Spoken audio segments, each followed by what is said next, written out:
I've tried to sit down and film this part of the video multiple times, but I just can't keep it together. And if you've watched our videos for the past 8 years, you know I'm not one to cry on camera. Like ever. So instead, I'm gonna do something a little different and do a voiceover layered over footage we never shared from Bar Harbor back in 2021. We didn't share it because we weren't in a good mental headspace back then, and obviously we aren't really now either. Back in 2021, we were burned out. There's a video I'll link if you're interested where we talked about that. But as far as current day goes, if you didn't know, Jason and I fostered my 13-year-old niece for over a year after she was removed from my estranged sister's care due to drug addiction. It changed everything. Overnight, we were raising a teenager, navigating trauma, addiction, awful family dynamics, and a whole new reality we hadn't prepared for. My niece is doing great, by the way, and we wouldn't change a thing, but this chapter of our lives stripped us raw, and frankly, we're still recovering from it. Simply put, we needed a few mental health days once we made it to Bar Harbor,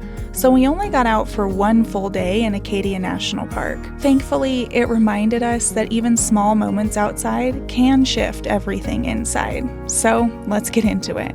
I've been on a hunt for a really good lobster roll since the last time we were here, and I think I found it here at Bar Harbor Lobster Pound. This is one of the many lobster shacks that you're gonna find up here in Bar Harbor, but I definitely recommend this one because we just had lunch and I had the best lobster roll. I got their house special #1, which has garlic aioli, and it's hot and it is perfection. Last time we were here, I made the mistake of just asking for what's the most traditional lobster roll that you can get in Maine, and they just said the cold one, which has mayo on it. And I love mayo, and I thought, sure, let's do it. But unfortunately, I did not like it, and it's mostly because it was cold. So keep that in mind when you visit, because I think there's a major difference between a hot and a cold lobster roll, and now I know I like hot. Now that our bellies are full, we're ready to hit Acadia National Park.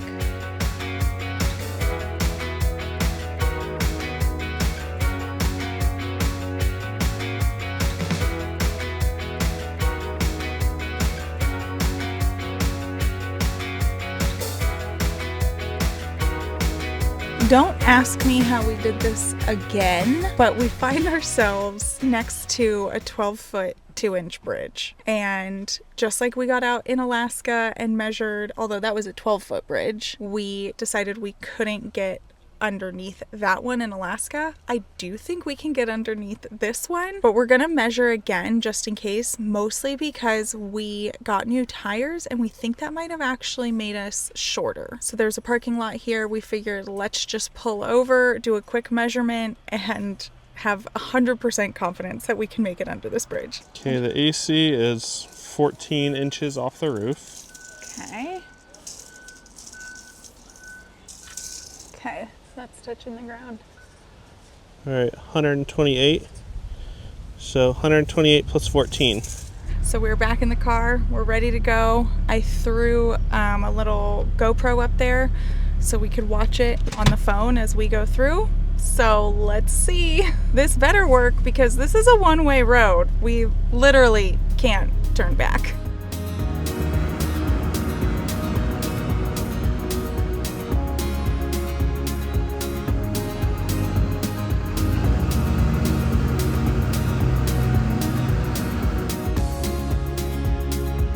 We did it with room to spare, actually.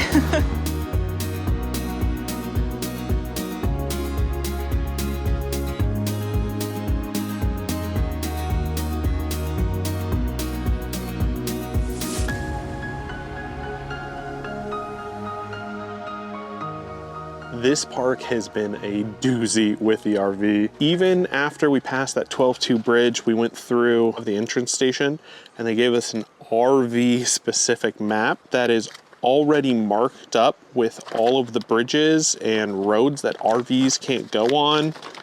And it's a lot. I personally wouldn't recommend bringing your RV into Acadia National Park unless it's really, really short.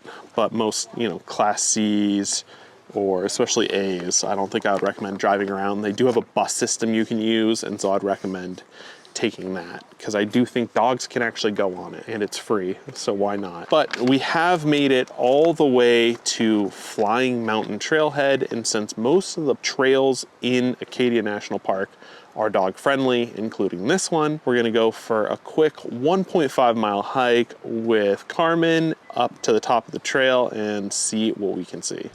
Hey, did you know we made a tank treatment? It's called Tank Tune-Up, and it's a no-filler powder that breaks down waste, kills odors, and even cleans your tank sensors. Click the link in our description or find it on Amazon to get yours.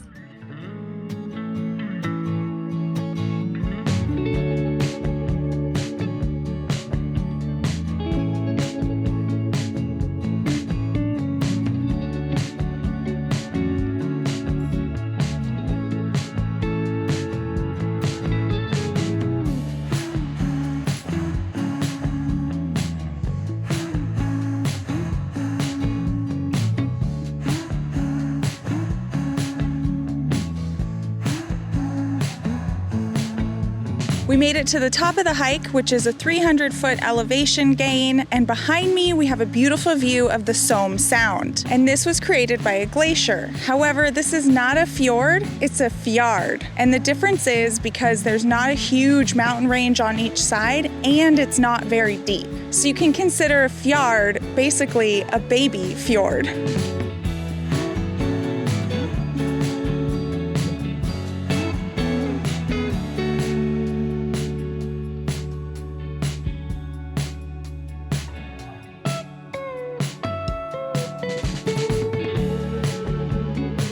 If you're visiting Acadia National Park, we definitely recommend hiking the Flying Mountain Trail. Not only do you get incredible views overlooking the Somme Sound, but the trail also leads to a secluded beach that is simply beautiful. We recommend hiking the loop counterclockwise. This will save you from a brutal uphill and makes the whole trail way more fun.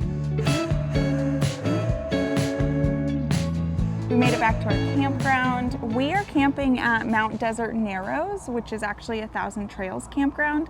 This is the same place we stayed when we came in 2021, and we really like it here. Yeah, even though we have the truck camper and we use 1,000 Trails less than we did full time, still love them, still worth it to us. We did cancel our Trails collection package because we knew we could add that on whenever we wanted. We just didn't cancel our entire membership, and I think it's still well worth it. So today was more of like a driving tour and just kind of like decompressing, and it did definitely change paths when we realized that we couldn't go everywhere we wanted to in the park with the truck camper on. But that's okay, because as I said before, we have been here before, and I feel like even though we were in a really bad mental state, Jason's sister was with us, so we wanted to show her a good time. And between the three of us, I think that we came up with some fantastic things to do here. I mean, some of them are the most popular things to do, but I still highly recommend them. And among those things include the Beehive Trail,